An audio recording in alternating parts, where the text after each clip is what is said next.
3 weeks of working 20-hour days, I put forward my vision to Israel, which answers your question. I said, I fell back on a vision because people were living, exactly as you say, in semi-socialist Israel. They were awash with false economics, basically saying, divide the pie, don't increase the pie. Okay? That was basically what they all grew up with. And unless you get mugged by reality, it's very hard to change it. But we were being mugged by economic reality again and again and again, and we didn't change it. Now comes my opportunity. 3 weeks into my being taking up the finance ministry, I give a press conference.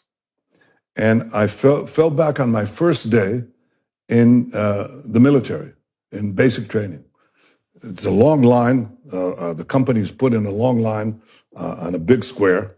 And the commander points to me and he says, "You, Netanyahu, look to your right. Put the man on your right on your shoulder." I did. He then looks at the next guy, puts the guy on his right, on his shoulder, and so on. Well, I had a pretty big guy on my shoulders because the commander blows the whistle. Barely took a few steps together. This is a race. It's called the elephant race. The guy at the bottom is the elephant. The guy at the top rides the elephant. The next guy was the smallest guy in the platoon in the company, and he had the biggest guy on his shoulder. He collapsed on the spot. The third guy was a big guy, and he had a relatively small guy, and he shot off like a rocket and took the race. And I said to the Israeli public, all national economies are pairs of a private sector, of a public sector, sitting on the shoulders of a private sector. The private sector is the one that produces the wealth, or most of it, okay? The added value in the economy. And in our case, the public sector became too big, and we were about to collapse. We were about to collapse like the guy next to me. So here's what we're going to do. We're going to put the fat man, this became known as the fat man, thin man example, and taxi cab drivers and comics spoke about it. It actually went into the Israeli cycle. If you ask people now in Israel, fat man, thin man, they know what I'm talking about. The fat man at the top, okay, we're going to put on a strict diet. Very hard to do politically. You're going to cut government budgets, okay? And the thin man at the bottom, we're going to put a lot of lungs, a lot of oxygen in his lungs. And what is oxygen?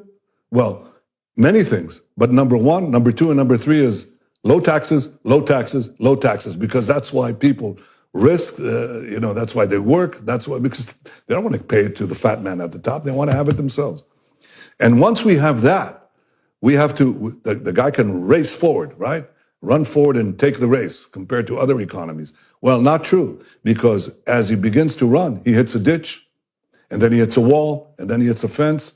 And these are called barriers to competition. We have to deregulate the excessive regulation that semi-socialist Israel had and still has to some extent, but we've done a lot there.